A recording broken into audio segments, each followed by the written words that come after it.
आप सबको नमस्कार। आज मलिक मोहम्मद जायसी के बारे में देखेंगे। ये जो है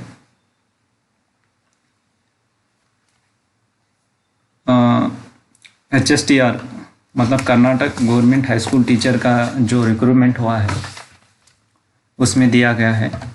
कवियों की श्रृंखला चल रही है, उसमें से देखेंगे हम आज कौन कौन से हैं।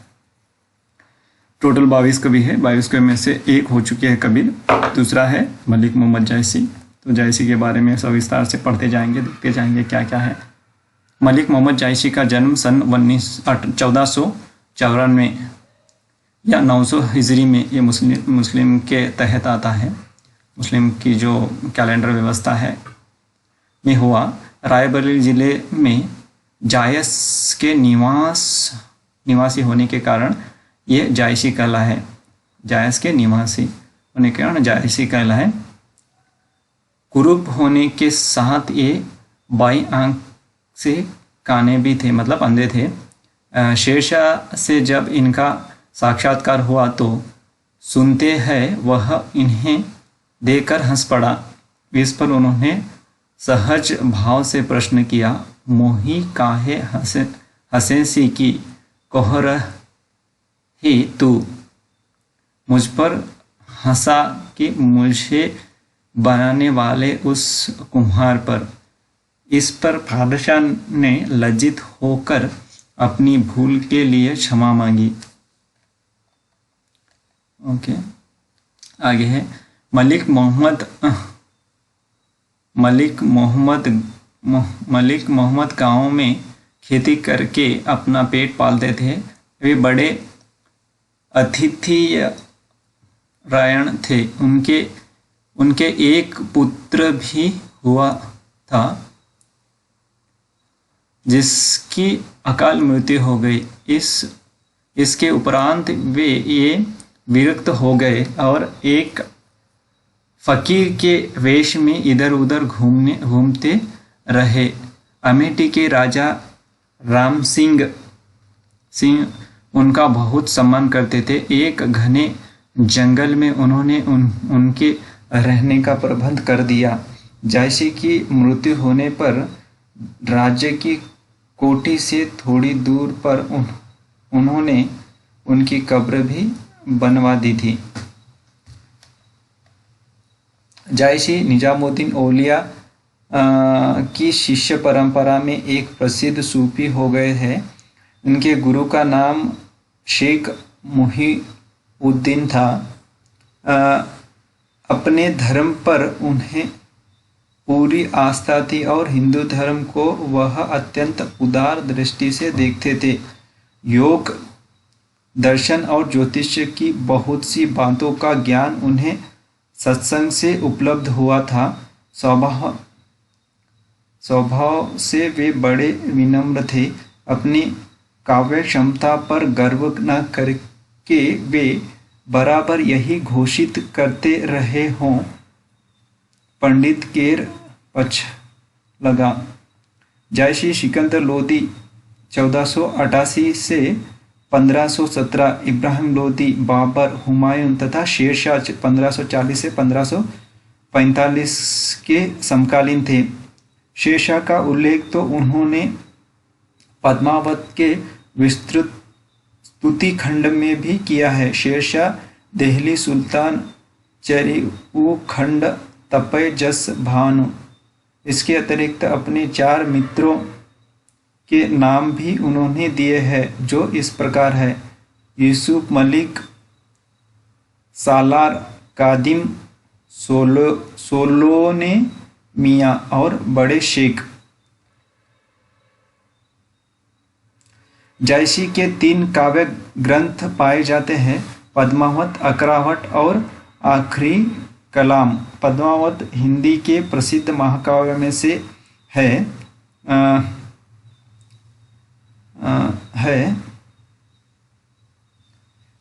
इसका रचना काल सन 1540 है। पद्मावत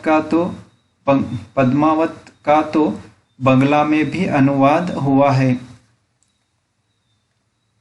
तीनों ग्रंथ अवधि में होने पर भी अधिक फारसी अक्षरों में लिखे पाए जाते हैं। हिंदी में जायसी के ग्रंथ का उद्धार करने का सबसे बड़ा श्रेय आचार्य रामचंद्र शुक्ल को है। पद्मावत का संपादन सबसे पहले उन्होंने सन 1924 में किया था। सूफी कवियों में सबसे प्रसिद्ध जायसी ही हुए हैं।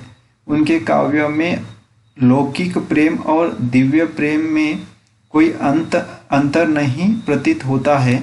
सन 1524 तक उनके जीवित रहने का पता चलता है। उनकी मृत्यु वृद्धावस्था में किसी समय हुई।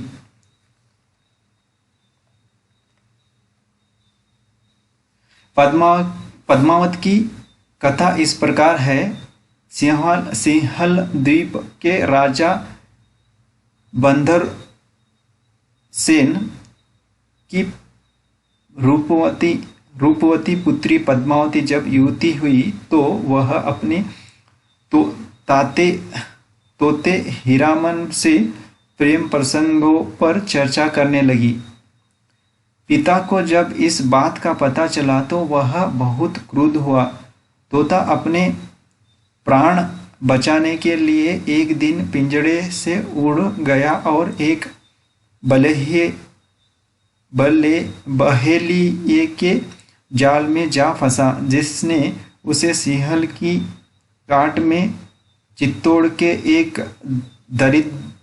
दरिद्र ब्राह्मण के हाथ बेच दिया। ब्राह्मण जब अपने देश लौटा तो वहाँ के राजा रत्नसेन ने उसे 1 लाख रुपये में खरीद लिया।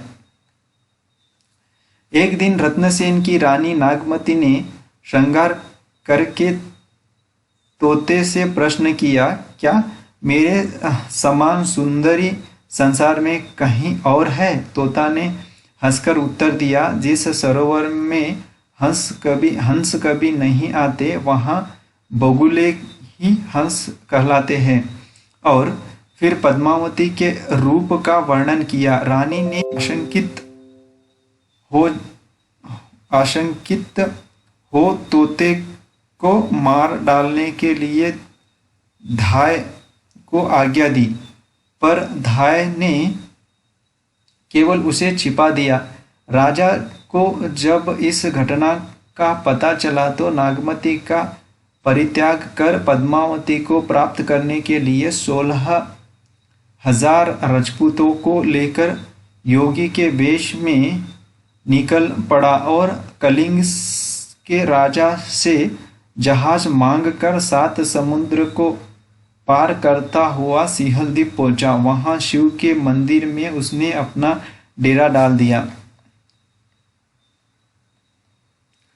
हीरामन के माध्यम से यह निश्चय हुआ कि पद्मावती संवत पंचमी के दिन अपनी सहेलियों के साथ उससे मिलने आएगी, लेकिन साक्षात्कार के समय रत्नसेन उसके रूप के दर्शन कर मूर्छित हो गए। पद्मावती उसके वक्ष पर चंदन के अक्षरों में एक यह लिखकर लौट गई, जब मिलन की बेला आई तब तू सो गया। भेंट सोने से नहीं जगने से होती है। मूर्छा टूटने पर रत्नसेन ने जलाकर अपने प्राण देने चाहे।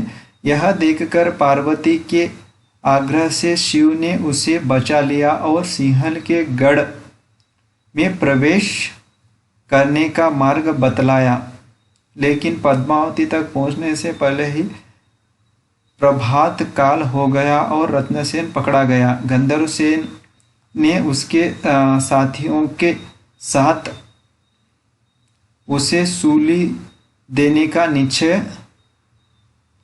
किया। शिव ने भाट का रूप धारण कर राजा को बहुत समझाया। हीरामन ने भी दोनों के अनन्य प्रेम का परिचय दिया पर राजा सहमत नहीं हुआ। इसी बीच रत्नसेन के दल में शिव का घंटा और विष्णु के शंख की ध्वनि सुनाई दी। गंधर्वसेन समझ गया कि भगवान शंकर उस ओर है, अतः उसने रत्नसेन को अपना जामाता बना लिया। इधर चित्तौड़ में नागमती विरह से पिघल कर एक पक्षी सिंहल आया और शिकार के समय एक वृक्ष पर बैठकर उसने रत्नसेन को रानी का संदेश दिया। रत्नसेन को अपने देश की स्मृति सताने लगी और वह अपार धन राशि लेकर पद्मावती और अपने साथियों के साथ चित्तौड़ की ओर चल दिया। इस बार एक राक्षस से उसका सामना हुआ और समुद्र तथा उसकी पुत्री लक्ष्मी ने उसके लोभ और प्रेम की परीक्षा ली। अतः अंत में समुद्र प्रसन्न होकर उसे 5 अमूल्य पदार्थ दिए। ये पदार्थ थे अमृत, हंस, राजपक्षी, शार्दुल और पारस। चित्तौड़ में पहुंचकर रत्नसेन दोनों रानियों के साथ आनंदपूर्व रहने लगा। कुछ दिनों के उपरांत पद्मावती से कमलसेन और नागमती से नागसेन नामक पुत्र रत्न की उसे प्राप्ति हुई। आगे है, चित्तौड़ के दरबार में राघव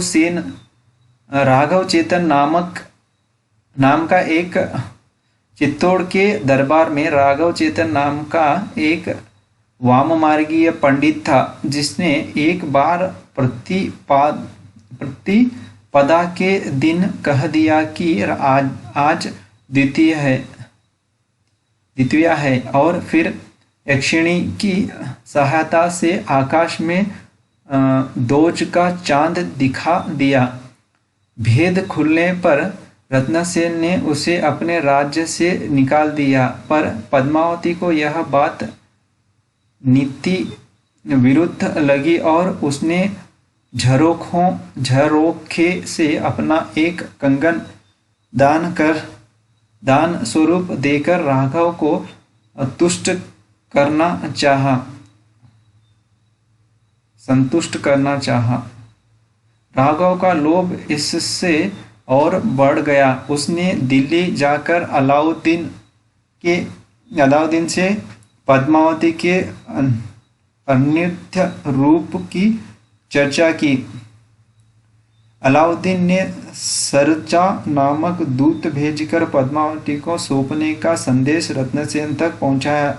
दूत के निराश लौटने पर अलाउद्दीन ने चित्तौड़ पर चढ़ाई कर दी। 8 वर्ष तक निरंतर युद्ध करने के उपरांत जब हरेव लोगों के दिल्ली पर आक्रमण करने की सूचना मिली तो समुद्र से मिली अमूल्य वस्तुओं की मांग रखकर उसने रत्नसेन से संधि करने का प्रस्ताव किया।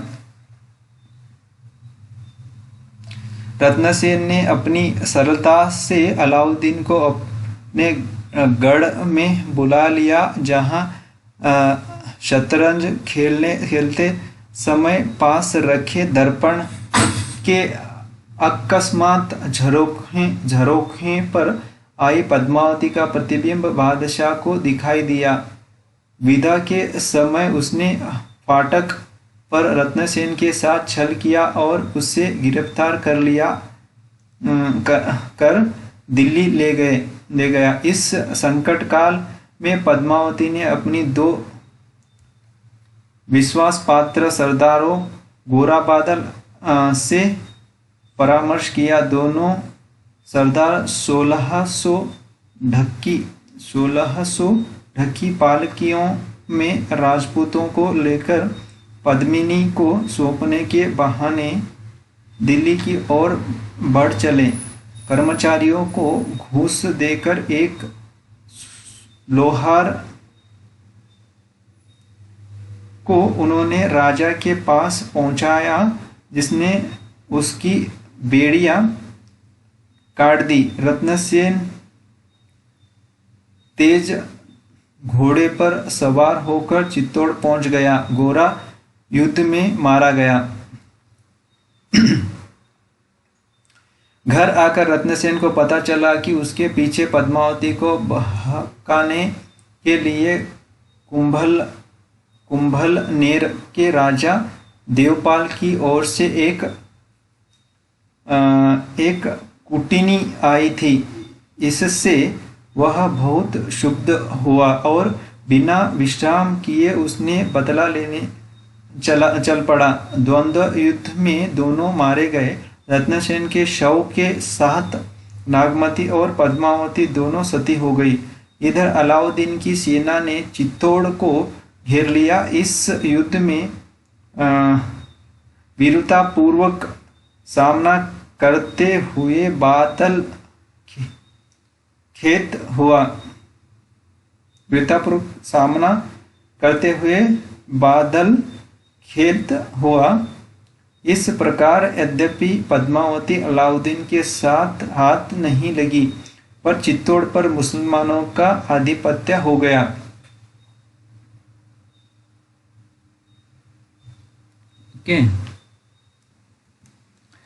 पद्मावती की रचना संस्कृत की श्रद्धबद्ध शैली में न होकर फारसी के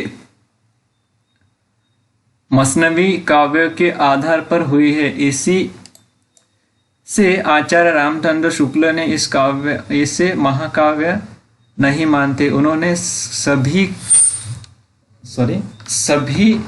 कहीं इसे प्रेम गाथा ही कहा है। कथा का विभाजन इसमें स्थान स्थान पर शीर्षक देकर हुआ है। यही ढांचा बंगला कवि कृत्रिमवास की रामायण का भी है। उसे सभी महाकाव्य घोषित करते हैं। अतः केवल बाहरी ढांचे के आधार पर हम यह नहीं कह सकते कि पद्मावत महाकाव्य नहीं है।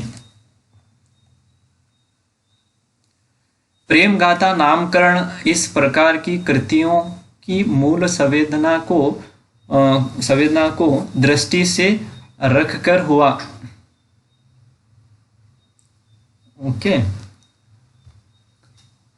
अर्थात पद्मावत, मधुमालती, चित्रावली आदि में प्रेम की प्रधानता के कारण हम इन्हें प्रेम गाथाएं और उनके रचयिताओं को प्रेम मार्गीय सूफी कवि कहने लगे। इस ग्रंथ के लिए आख्यानक काव्य का नाम भी दिया गया। इसका आशय यह हुआ कि ये एक प्रकार के उपन्यास है जो गद्य में न लिखे जाकर पद्य में लिखे गए। इस प्रकार प्रेम गाथा और प्रेमाख्यान शब्दों का प्रचलन इसलिए किया गया कि जहाँ तक बन पड़े उन्हें महाकाव्य न कहा जाए। पृथ्वीराज रासो को भी इसी प्रकार कुछ विद्वान महाकाव्य न मानकर वीरगाथा कहते हैं। इससे एक प्रकार का साहित्यिक अन्याय समझना चाहिए। आगे है,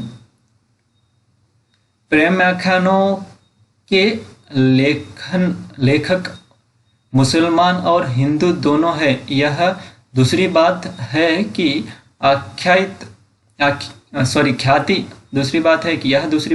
ख्याति अभी तक मुसलमान कवियों को मिली है। मुसलमान कवियों की रचना सूफी मत से प्रभावित है, जबकि हिंदुओं में ऐसा कोई आग्रह नहीं पाया जाता। उनका उद्देश्य प्रेम को एक रंजक कहानी सुनाना मात्र है। काव्य के रचना विधान में उन्होंने संस्कृत काव्य की परंपरा का ध्यान रखा है। मुसलमान कवियों ने केवल दोहा चौपाई का प्रयोग किया है, जबकि हिंदू कवियों ने अन्य बहुत से छंदों को भी लिया है। मुसलमान द्वारा रचित काव्य ग्रंथ केवल अवधी में है, जबकि हिंदू कवियों के ग्रंथ ब्रज, अवधी और राजस्थानी राजस्थानी तीनों में पाए जाते हैं। प्रेमाख्यान की यह परंपरा 15वीं शताब्दी से लेकर 18वीं शताब्दी तक चलती रही। इसके कुछ प्रमुख कवि और ग्रंथ निम्न प्रकार के हैं। तो मुसलमान कवि मुल्ला दाऊद चंदायन 1380, कुतुबन मृगावती 1504, जायसी पद्मावत 1540, मंजन मधुमालती 1545, उस्मान चित्रावली 1613, शेख नबी ज्ञानदीप 1619, नूर मोहम्मद इंद्रावती 1744। हिंदू कवि इस प्रकार है। हिंदू कवि दामो कवि लखन सेन पद्मावती 1459, ईश्वरदास सत्यवती कथा 1501, गणपति माधवनल कामकंदला 1527, चारवा परशुराम उषा अनिरुद्ध की कथा 1573, पांचवा पृथ्वीराज बेली कृष्ण रुक्मिणी 1580, सूरदास नल दमन 1637, संत दुखहरन पहुपावती 1649, पोकर रसरतन 1658। आगे सूफी मत इस्लाम की एक शाखा है। धर्म का मूल विश्वास है, उसमें तर्क के लिए स्थान नहीं है, मतभेद के लिए भी नहीं, लेकिन जब उसमें चिंतन का प्रवेश होता है तो वह दर्शन की ओर झुकने लगता है। सूफियों ने इस्लाम को चिंतन का पुट दिया। सूफी मत का आरंभ सन 623 से मानना चाहिए, जब मोहम्मद साहब मक्का से मदीना गए। मुस्लिम एकेश्वरवादी होते हैं, सूफी एक प्रकार के अद्वैतवादी है। प्रारंभ में कुछ चिंतनशील मुसलमान फकीर ऊन के कंबल ओढ़कर रहते थे। अरबी में ऊन को सूफ कहते हैं, इसी से लोग उन्हें सूफी कहने लगे। सूफियों में बसरा को राबिया जो 9वीं शताब्दी में हुई और मंसूर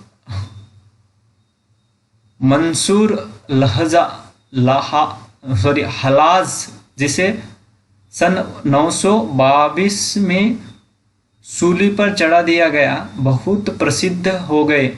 यह मंसूर ही था जिसने भारत के ब्रह्मवादियों की भांति एक दिन अपनी साधना में ऊंचे उठकर कहा था, अन अल हक, मैं ही ब्रह्म हूँ। कठोर धार्मिक इस बात को कहाँ सहन कर सकते थे? कट्टर धार्मिक इस बात को कहाँ सहन कर सकते थे? ईरान के सूफी कवियों ने निजामी और जामी बहुत प्रसिद्ध हुए। निजामी के प्रसिद्ध ग्रंथ में खुसरो सीरीन और लैला मजनू फरहाद के प्रणय की कहानी खुसरो शीरी में वर्णित है। जामी की प्रसिद्ध कृति का नाम सुसुफ जुलेखा, हिंदी में मुसलमान प्रेम गाथाकारों पर ईरान की दार्शनिक और काव्य परंपरा का किसी न किसी रूप में पाया जाता है। सूफी लोग खुदा, पैगंबर और कुरान शरीफ में तो विश्वास करते थे, पर साथ ही साथ वे निराकार के उपासक होते हैं। इस प्रकार ये लोग धार्मिक भी होते हैं और दार्शनिक भी, आस्थावान भी और चिंतनशील भी। दर्शन में ये भारतीय अद्वैत के बहुत निकट होते हैं। संसार में बिखरे सौंदर्य को ये ईश्वर के सौंदर्य का प्रतिबिंब मानते हैं, अतः हम चाहते तो इन्हें प्रतिबिंबवादी कह सकते हैं। अद्वैत भाव के अतिरिक्त इन पर बौद्ध धर्म की करुणा और अहिंसा तथा वैष्णव धर्म की प्रेम भावना का भी प्रभाव पड़ा है। सिद्धों और नाथों के हठयोग से भी ये प्रभावित रहते हैं। इस प्रकार सूफी मत भारतीय दर्शन के अद्वैतवाद, बौद्धों की अहिंसा, वैष्णव के प्रेम तत्व और हठयोगियों के योग से प्रभावित मुसलमान के अंतर्गत एक उदार पंथ है।